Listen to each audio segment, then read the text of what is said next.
Hey there, here's another video technology throwback from me, Zak Wolf.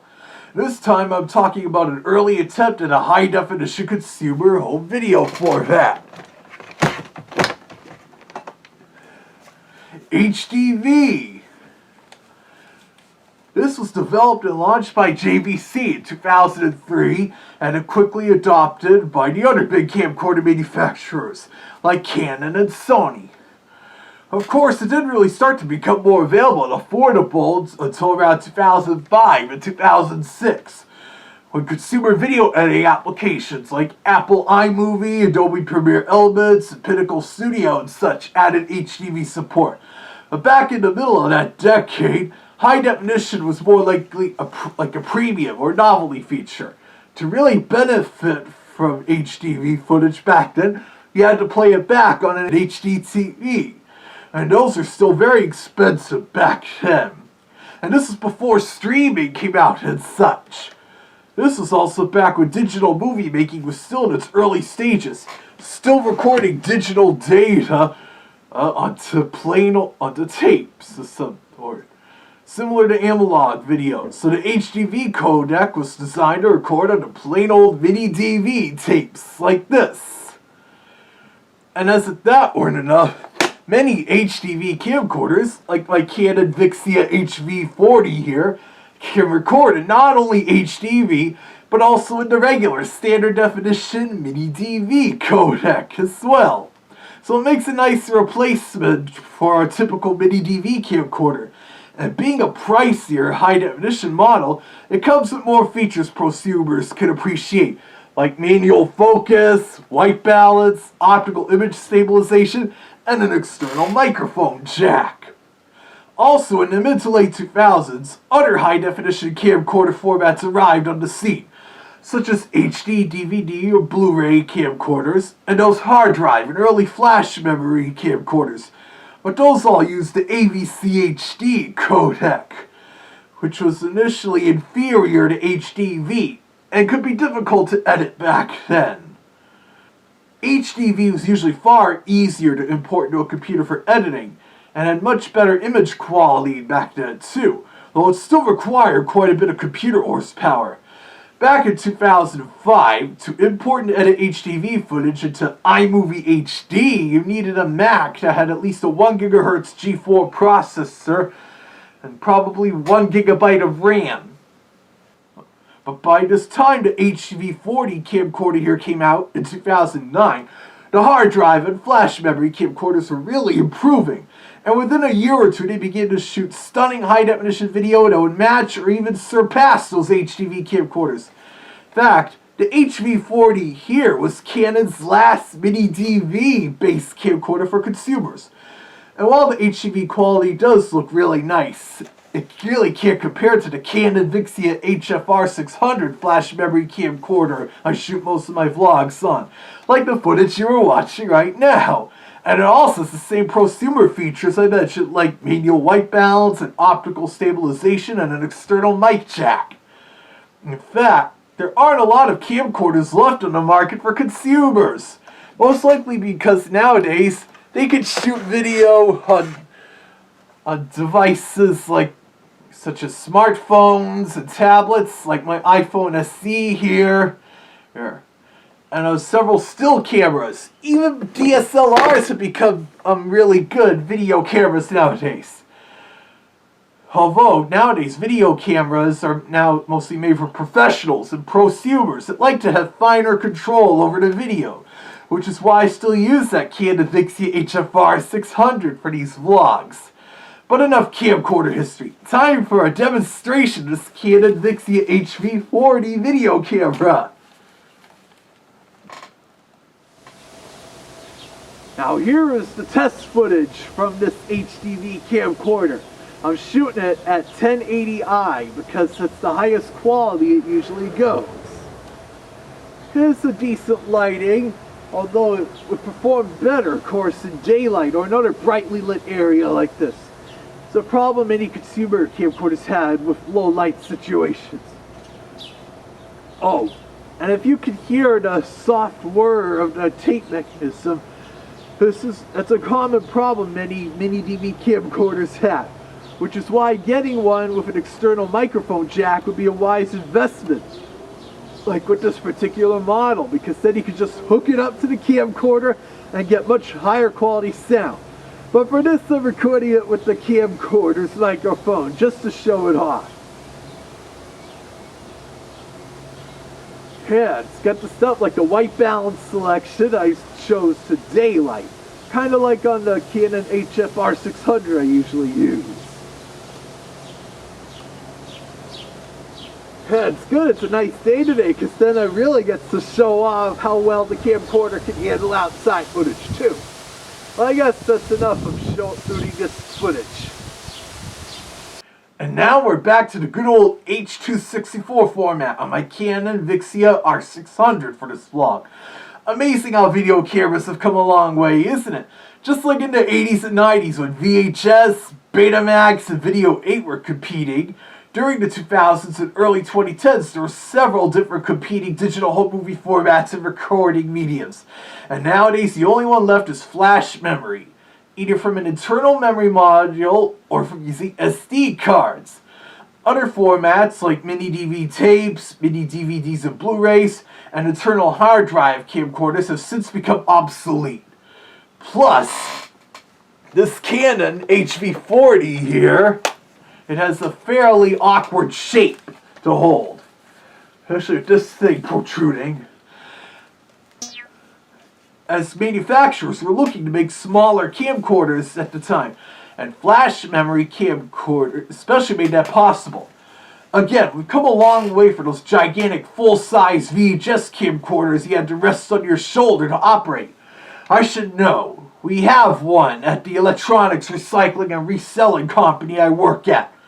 Also, with the tape-based digital camcorders like this, to get the raw video footage into your computer, you needed to do it via IEEE 1394, also known as iLink or FireWire.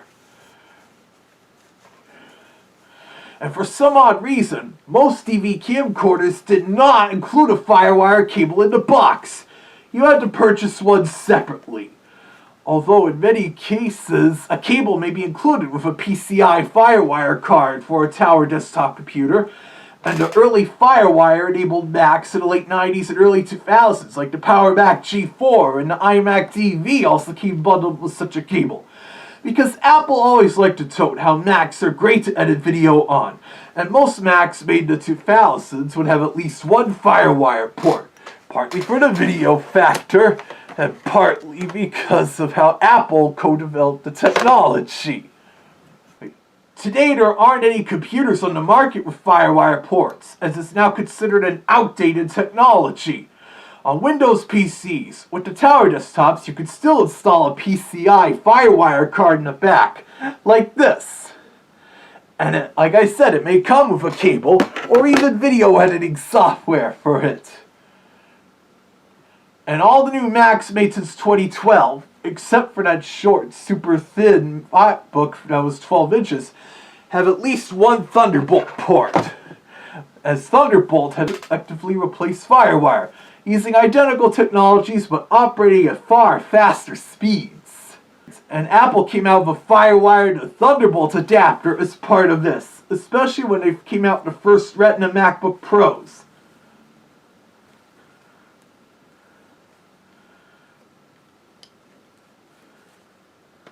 Yeah, look at that.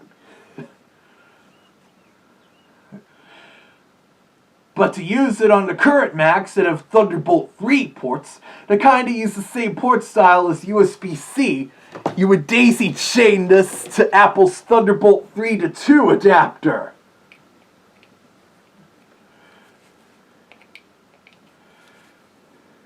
And it really works, too.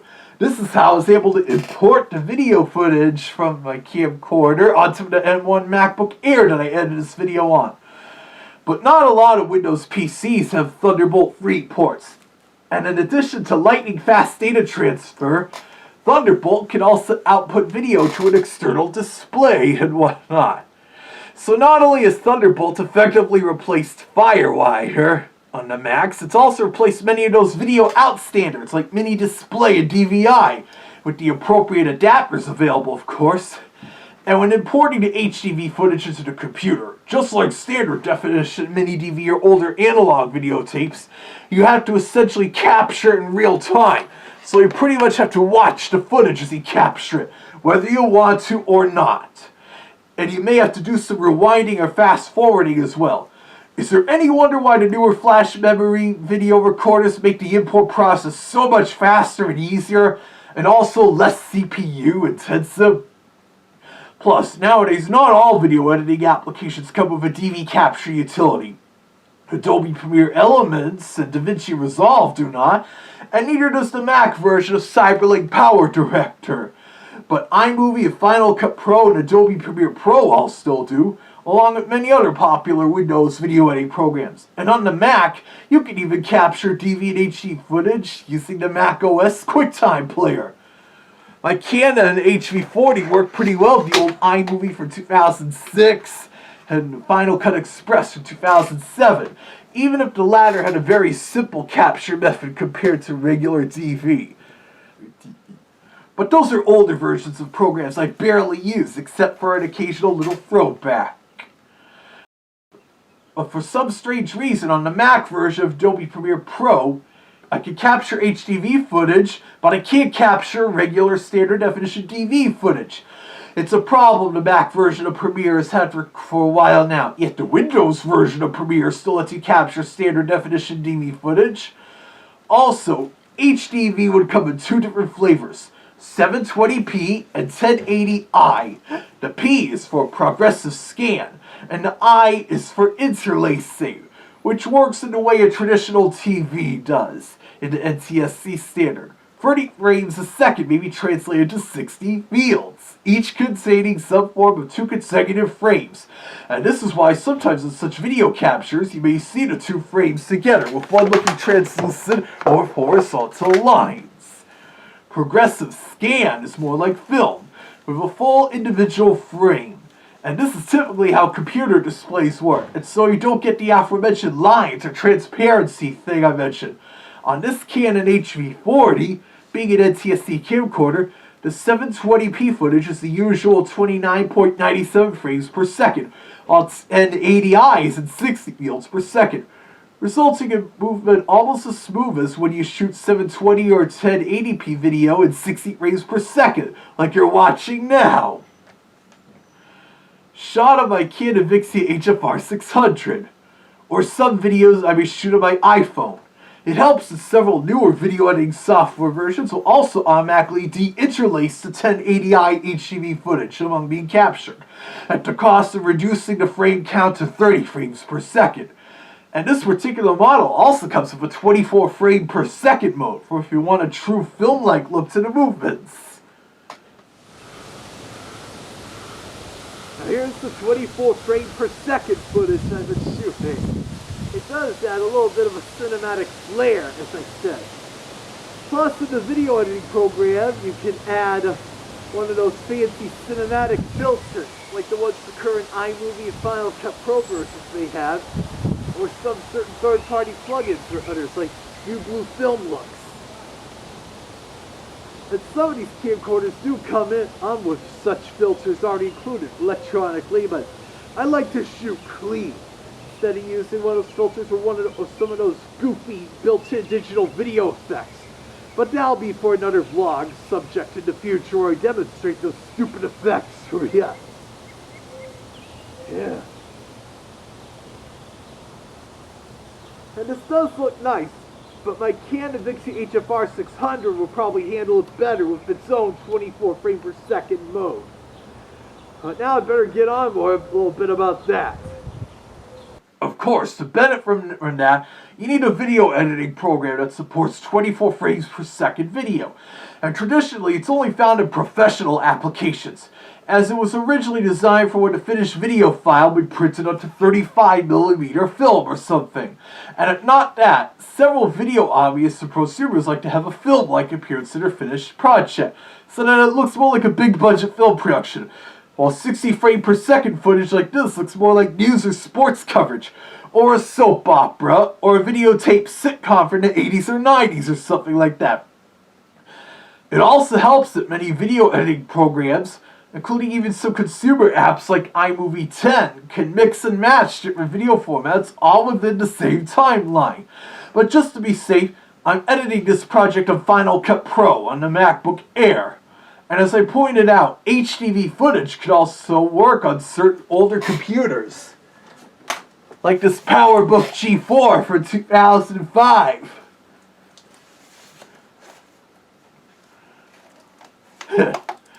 It's still in the process of being restored, as I'm waiting for an IDE cable for the hard drive.